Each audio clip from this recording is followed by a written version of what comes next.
Tuesday, and welcome to the MSL Lead Chronicles. It's a podcast on a mission in medical affairs leadership. I'm Mary Morton, and along with my buddy, Chad Fellers, we're going to have casual talk about important topics and challenges in leadership, and we are so glad you're here. Stay tuned. Hello, and welcome back to MSL Lead Chronicles. I am your host, Chad Fellers, along with my nifty sidekick, Mary, why you buggin', Morton. I like it. Yeah, you remember that? Who sang that? Do you remember? Run DMC. Duh, that's right. We need to be able to get them on maybe sometime. But hope I'll work on that. Why don't you? That was popular when I was in high school. I shouldn't have said that. Wow. So many jokes that go from here, and we could change the topic of today's conversation, but that's not why the listeners hopped on today. So we'll actually stick with what we were planning to around the whole interview process. But again, Mary, it's so good to be back with you. Love having these conversations. We're talking about developing one another, leaders developing leaders. Another great topic today, really around the interview process, thinking about shifting jobs.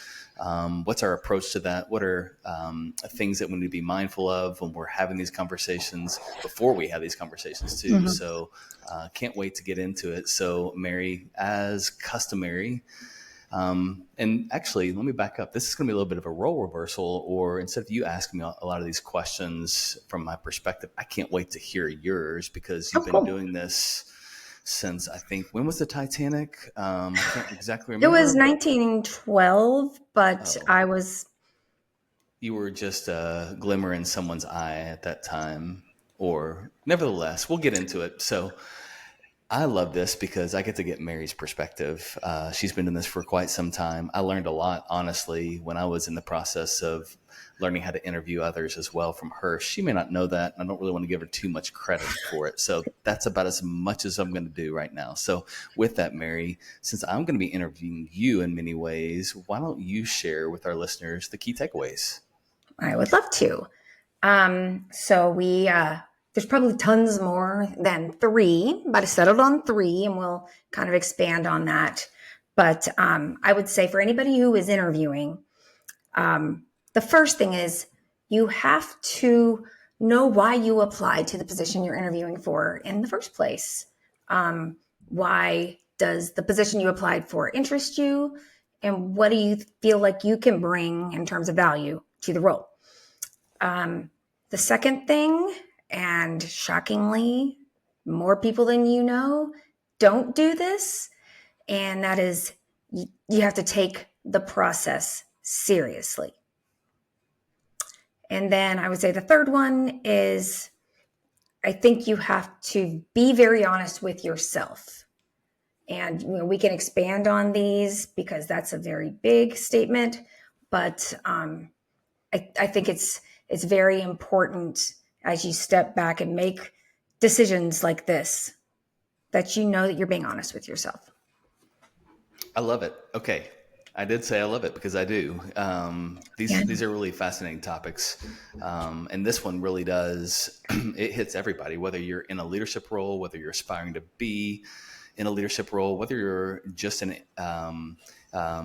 pharma, whatever that may look like, right? We all have to have these conversations with potential employers. So I think we're going to be able to hit a lot of different areas for our listeners that will resonate. So let's go back to the first one. Let me ask you, when we talk about know why you applied, there are different reasons that you could be given, and I'm sure you've been given many over the years.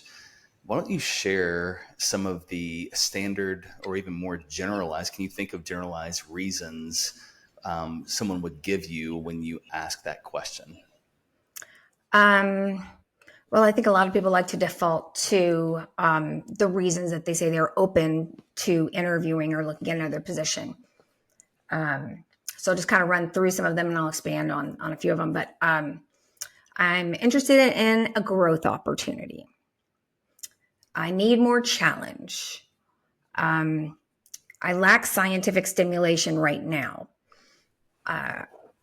I'm unhappy with the current leadership at my company. You have some people who are nervous about stability. Companies just gone through a reorganization, or they expect one is coming. So like, I want to make my move before I get cut. Patent cliffs, which we've heard a lot about this year. There's some big ones coming, and some people say they're bored. So the thing about some of those answers is, on the surface, it doesn't really tell you a whole lot. So at least with our recruiters, it's when we're interviewing somebody, we really try to push them to expound, because growth opportunity, for one, that does not mean the same thing to everybody. And if I try to put my own bias on what that means or interpret what that means, I'm very likely to be wrong, unless I know that person inside and out. And so I think we really need to ask, what does that mean to you, growth opportunity?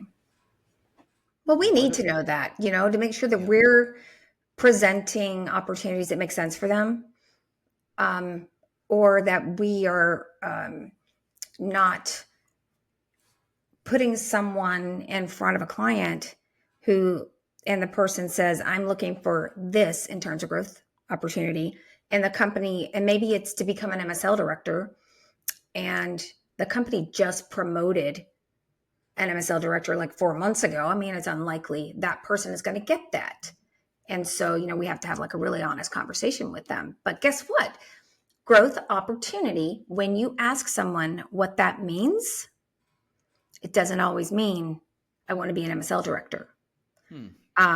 Sometimes growth means I want to know and learn more about certain disease states, or I'm working in this little area within oncology, and I would really like to take on more responsibilities around real world data, because I did some of that research in my PhD, and I want to have an opportunity to apply that. That's growth to me. Or growth opportunity moving from a big pharma to a medium or small, where I have more breadth of responsibility. Or I want to get involved in strategy, but see, the growth thing means endless number of things. So we have to know what that means. Just the same as if they say, I'm bored. What do you mean you're bored? If you don't like the leadership, what don't you like about the leadership? Because, almost nobody says, I wish I had a micromanager. But I have talked to somebody recently who said, when I came on board at the company that I'm at, I was anticipating a certain level of support from my manager, and I've almost never heard from her. She's given me no support. And I'm not the kind of person that likes to just kind of be completely ignored and have to figure it out on my own. Because what if you figure it out and you're doing it wrong? So can you tell when someone's really thought through their why? Yeah. So why do you think that? So do you think it's that people just don't take the time to prioritize and think about what it is that they want, what they don't want, and like and don't like in these types of things? And it's just, is it more of an approach of just go with wherever the wind takes you, and that kind of thought process as you're thinking about different jobs? Or what's driving that? It's about not knowing what that why is. What do you see? Is it just a lack of intentionality? It might be, yeah. So I think for somebody who's earlier in their career, they might not know that they're in a safe space to be able to be more in control of their future. And am I being too particular? I was thinking about like when Ryan was on, and he was like saying, I set these parameters for me before I went and interviewed with this company. And I knew I was not going to go in-house for the job. So, I mean, he was very intentional. He loved the job, but he was not going to go into headquarters. Um, so, I guess one of the things I like to do in my job is kind of force people to be intentional if they aren't already. Sometimes when I interview somebody who says they're looking for a growth opportunity and they kind of elaborate a little bit, they don't want to do what they've just been doing, I will ask them, tell me about the aspects of this dream job. I don't want titles. I don't want disease state. I don't want any of that stuff. I want you to tell me how it makes you feel at the end of the day. And then maybe a couple of functions that you want to be doing.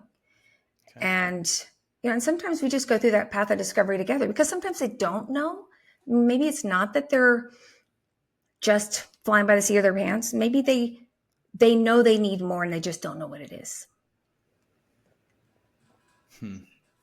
But, one of the things that I suggest to people is, every 6 months to a year, you should really sit down with yourself and do like a personal evaluation. Am I happy with what I'm doing? Do I feel challenged with what I'm doing right now? Is this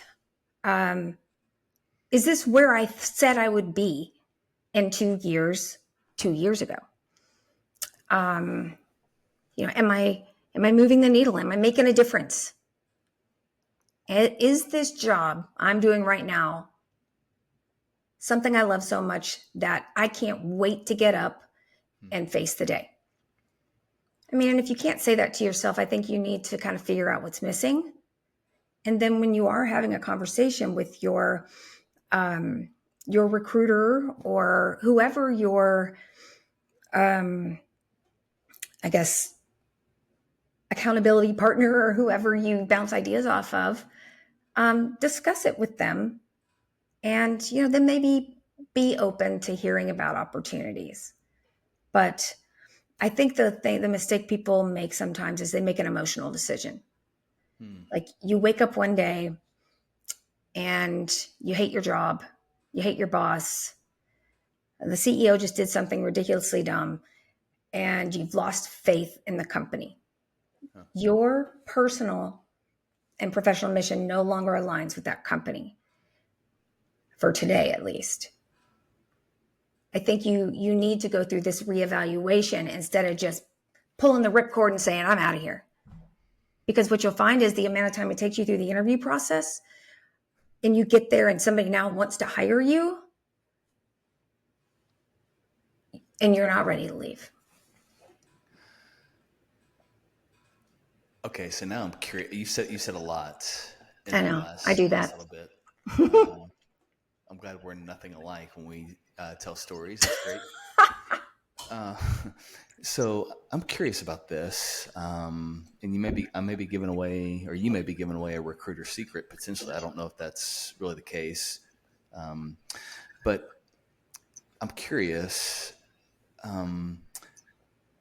How motivated, or even like when you're thinking about the different candidates that you're going to put forward, what would it look like? Are you more motivated to put somebody forward that shows that excitement, has a clear-cut understanding of why they're passionate, et cetera, for a job? Is that someone that automatically bubbles up to the top for your submission? Is it really just you're going to list several groups of candidates that you think are good fits? How much does it shift your approach about being an advocate?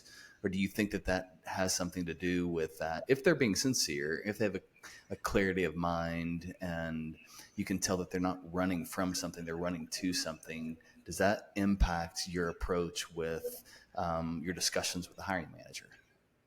I would say absolutely. And I love that line that you said, are they running away or are they running to?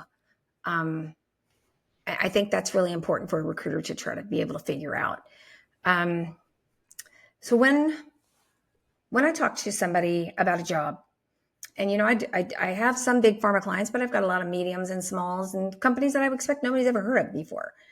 If I call somebody about one of the ones that I know they've never heard of the company before, and they're like, sounds great. You've got my updated resume, right? Go ahead and send it over. Um, that makes me kind of go, okay, wait. Um, you don't know what their product really is. You've just heard it from me. I'd rather you're the scientist, you read up on it. But I think if they're ready to pull the trigger on something like that, they haven't thought about it. I think you need to really do some homework. I don't mean it's got to take a week, but at least read it over this afternoon and get back to me. There are some times that there's a little company that I think nobody's ever heard of, and then somebody says, "Oh, I've been following this company since they were going first in man, and I was hoping to have the opportunity to go to work for this company." Absolutely, you don't even have to ask me twice, but that's where that energy is that you're talking about. Like you can tell they're excited. But somebody who's just like, "Yeah, sounds good. Let's give it a shot." Like, I question their commitment and their level of seriousness. And I also have a suspicion that if I were to submit them and the company called back in 2 or 3 days and said, "We'd like to interview John Smith," that when they get on the phone with the company and they ask the candidate, "Why are you interested in us?" How are they going to answer that question? What do you know about what we do? And that person's going to get eliminated anyway. And I'm going to look like an idiot. So do you ask what the why is once? So let's look at that scenario. Is that or should that be common practice when having a conversation with a potential candidate? You send them the information. You give them an overview on the conversation. They take time to review. Mm-hmm. How important is it to be able to communicate that to you or the team or the recruiters, the why that they're interested after they get the information? I won't move forward with a candidate who can't tell me the answer to those questions, because of what I just said right now. Is that, a second ago, is that they're going to get asked it in an interview, assuming they get an interview. And I need them to sell me on why they're the guy or the girl for the job, or the man or the woman for the job, but also why they're interested. Because I have lots of analogies and metaphors, as you know. So I use football analogies. Yes, I do know sports. I use dating analogies. So for the dating analogy in this is like, is the guy going to ask you out on a second date, i.e., schedule the interview, if you can't clearly communicate why you want to be asked, why you're interested in the job? So, Mary, you mentioned something earlier. You talked about 6 months or every 6 months around just doing an assessment about is the job I'm currently in, am I having a level of satisfaction or happiness, those types of things.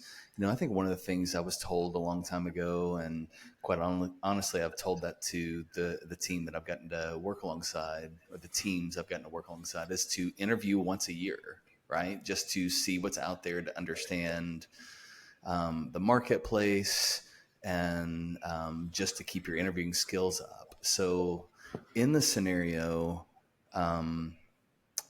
about being honest with the recruiter, right? And you still want to do that. What would you do if a candidate was just that? Hey, so I'm interested in this and this. Do they come out and say that they're just wanting to go through to understand what the market's like and looking, or do they really need? Do you understand what I'm saying? yeah, no, I do. Has anybody just been very straightforward with me? Like, I'm interviewing just to keep my interviewing skills sharp, and just to kind of dip my toe in the water and see if the grass is greener on the other side. Is that what you're saying? Would you rather someone be that candid with you? Oh, yeah. And are there opportunities that you would still put them forward to do that? I would rather them be honest with me about that. And then I would probably throw it back to them and say, this is probably not the best use of time for my employer to go through this interview with you if you're not at least somewhat curious and interested in the position. So if you just want to practice interviewing, I can do mock interviews with you. I'm happy to do it. I do it all the time, honestly. But I don't think it's really fair to companies who, it's like I'm going to go back to dating. I mean, a girl going on a date with a guy that she's not really interested in, and the guy's like falling in love head over heels for her. Yeah. And she steps back and says, I wasn't really all that interested in you anyway. I was just kind of testing things out. And to go a step further with that is, sometimes people interview solely for the purpose of a counteroffer. I can usually sort of sniff that out, but not always at the beginning. But I've usually got it figured out by the middle of the, but once we're in the presentation stage. So, that's like a girl going out with a guy to make her boyfriend jealous so that he'll pay her more attention and buy her nice jewelry or whatever. That's not really a good practice either. So if I suspect... Have you ever shared that? Have you ever shared that with a hiring manager? That I think they're trying to get a counteroffer? Mm-hmm. No. Okay. Because of the chance that I'm wrong. Okay. So I usually just have a very direct conversation with the candidate and say, I'm getting the impression that a lot of this dog and pony show is for you to get the attention of your employer. I think your employer will respect you a whole lot more if you go to them and say, I feel undervalued. Yeah. I'll add something else, kind of related, kind of not, is that, when I listed off all those reasons people usually will tell you why they're interested in looking at a new job, they almost never say money. But invariably, once you get to the end of the process, they have thrown out the window all of the reasons they were interested in the job and why they hated where they were. And then it becomes 100% about money. And I've gone to the point in some cases where we figured out how much a day it's costing this person. That they're like, I just want $5,000 more on my base. I'm like, are you going to turn it down over $5,000? Well, yeah, because I think I'm worth this. When we first started talking, it was all of these things that were your motivation. So why all of a sudden is it about money? Don't get me wrong, money makes the world go round. But quite literally, it does not buy happiness. These are fascinating things, and it is a dance. And I think the honesty thing certainly is, it's important. I think oftentimes maybe it's a lack of clear understanding of what the benefit or the purpose of having an external recruiter in the first place, right? When we think about, they really are advocates for us, and we don't. I think when I first even just came into industry or was looking to get into industry, I didn't appreciate that. Of course, I wanted to sell myself to the recruiter and have that conversation to be put forward, but really not thinking about the implication of I never in my wildest dreams would have thought, oh, Mary has had 15 years of relationships and knows everyone around the industry back when I started going through this process, right? It was just more, oh, she's working on this job and it's an opportunity to put me forward. So I think you have to be intentional with these conversations as well too. And it is selling yourself in ways. I need to sell myself to you because you're going to do that. And it's not just a one-time thing. It is, you're going to take notes. You're going to see my intentionality over the course. You're going to clearly understand what my why is that I shared with you, and you're not going to put me in front of another client if it doesn't align with those things that may be in your notes as well too. So I don't think we can underestimate the importance of being authentic, viewing the recruiters truly as our advocates, and being fully aware of the impact and the benefits that can come with having great relationships with recruiting. Well, thank you very much. I mean, I'm trying to give answers that and information that it doesn't directly mean you have to work with a recruiter, because I think these are all things that people need to be thinking about too. But thank you. Um, I think if you have a relationship with a recruiter, and it's with the right recruiter, somebody who is relationship driven, and not one of those transactional types, that's just trying to, as we used to say, put a square peg in a round hole. They're not going to be able to sleep at night if they introduced you to a scenario that is not good for you. And this is what we tell people all the time. Like, if this job isn't what you want to do, if these people are not people you want to work with, you're not hurting my feelings, because I'm going to be around hopefully for a while. We're going to cross paths again, and I don't want you to hate me. I mean, I want you to feel like I've got, at least based on as much as I know, your best interest at heart. Well, that was one time, Mary. One- And let me go back and yes, I was giving the example of using external recruiter, but even thinking about how you handle yourself, like on LinkedIn or any of these social media types of platforms as well too, knowing industry recruiters, 70, 60s, I can't remember what the percentage, they're always looking through social media profiling to see potential candidates as well, or their behavior, etc. So how you are showing interest and why you're showing interest can resonate not only in the conversations you're having, like with Mary external recruiters, the like, could be from an internal perspective, could be just how you engage across these platforms as well too. We can't be flippant about any of these things. We have to be intentional, because it will follow us. There is a trail. So please don't share any incriminating stuff with me on these podcasts, or about me on these podcasts, Mary. I won't. But it's interesting you say that, because we just placed an MSL, and as a part of her background check, they checked her social media. So there you go. So we were talking about taking the process seriously. Yes. And and you would think everybody's taking the process seriously, but the lack of preparation is a killer, because back to the dating analogy, everybody wants to feel wanted.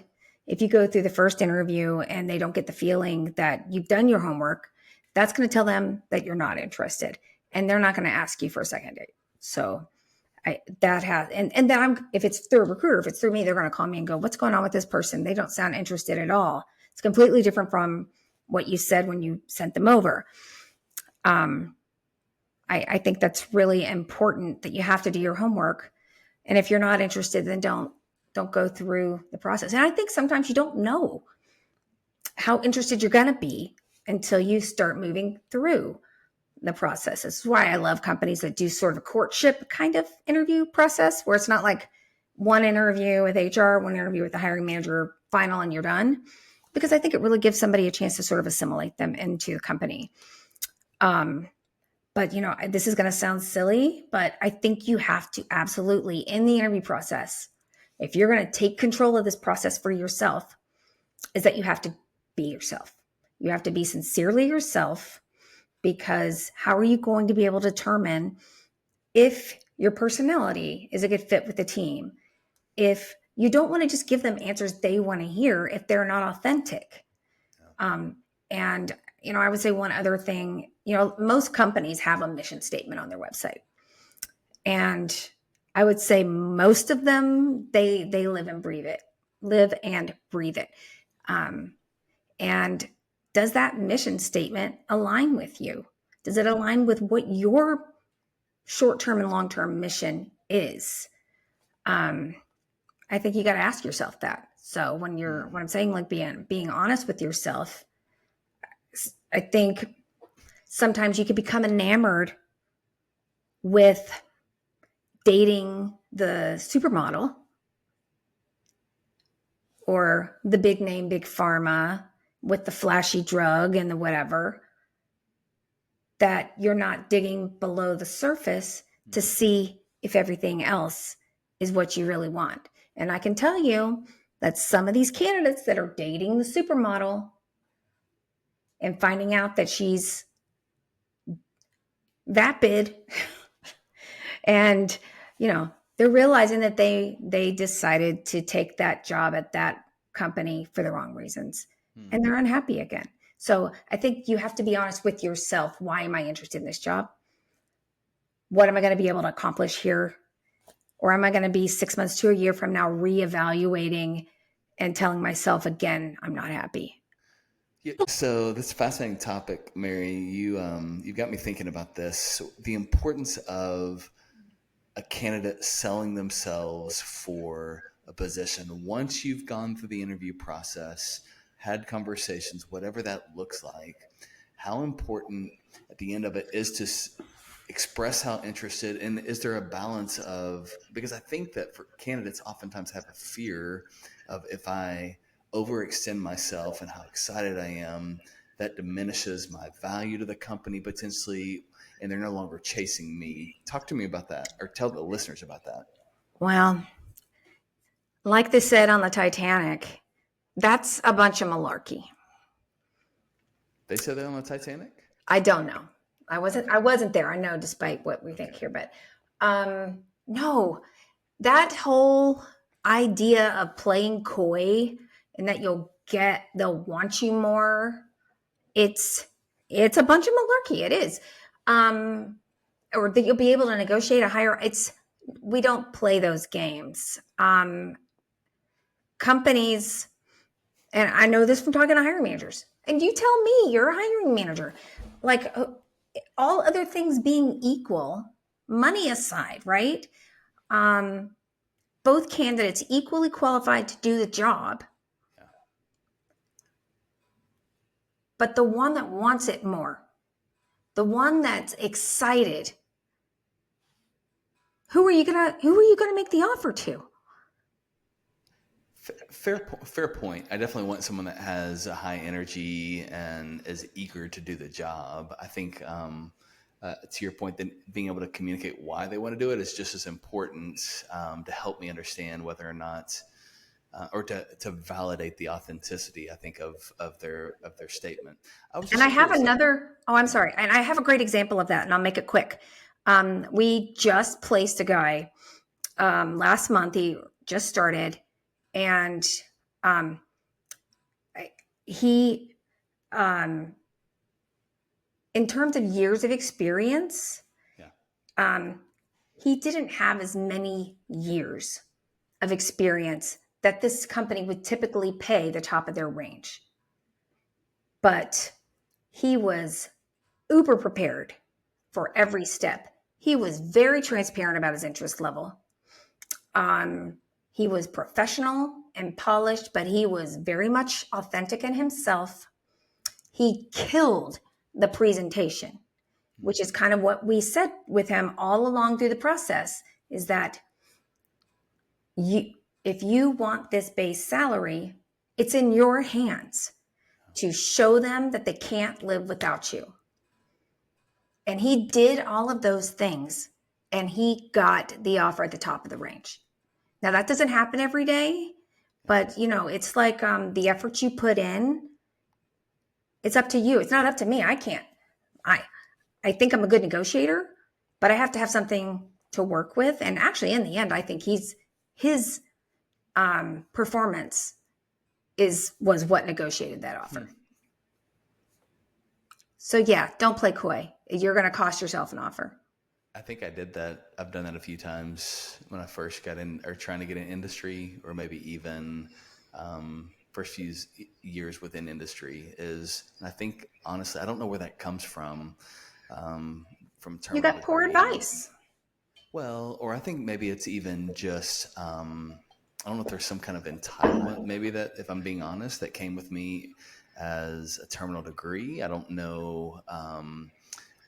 If it's previous jobs where everybody gets the same rates, et cetera, as a certain position, whether it's in retail or what, I'm not sure what drives it. I'm not sure what drives the thought process of my counterparts as well. Maybe PhDs, for example, they're defending all the time, trying to get their dissertation done, et cetera. And so that's the mindset that they come from, as they have to defend their worth. I think we all want to defend our worth to some degree, but I think it's as a default, or a consequence of that rather, we don't sell ourselves, or we don't sell our interests, and we don't sell our passion and humility. I think that those are the pieces that have to be there as well too, The that need to be humility. displayed. Yeah, the Thank you for humility. saying that.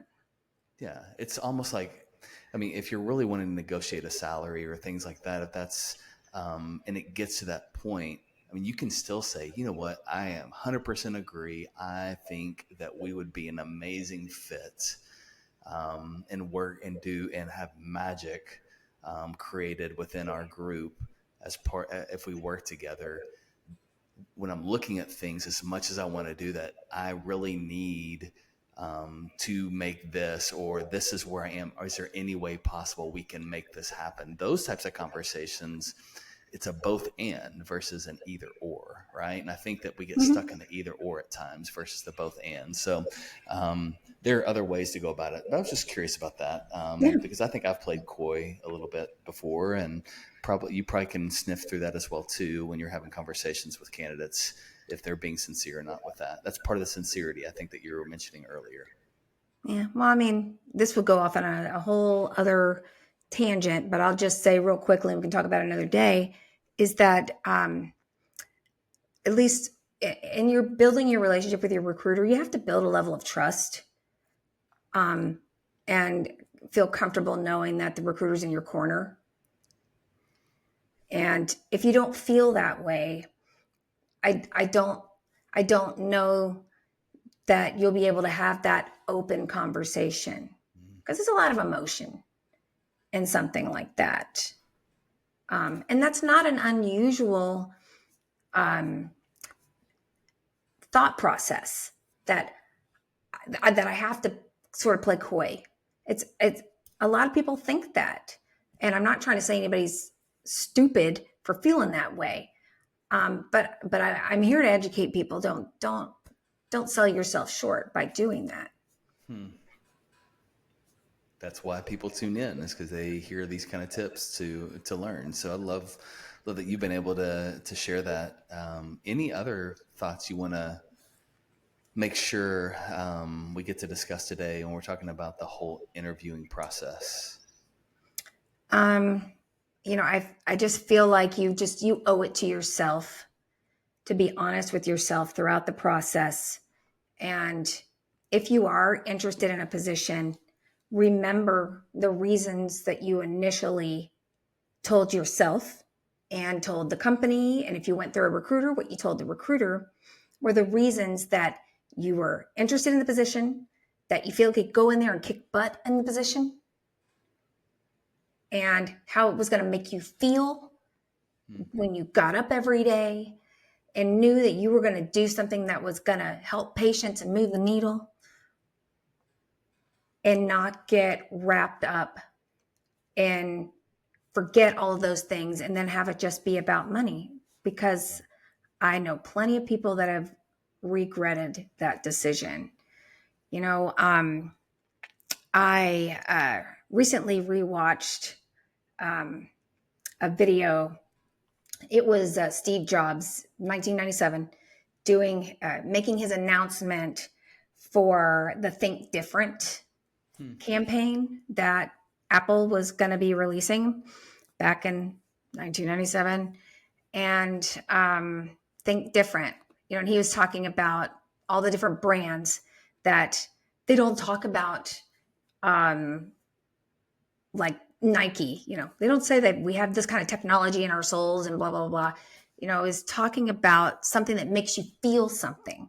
And he said, people with passion. And I want people to think about this when they're deciding to interview or potentially take a job. People with passion can change the world for the better. And if you have that passion, you got to make sure you show it to people. Because he went on to say, and this was in the commercial as well, and I recently reposted this on LinkedIn because it just moves me.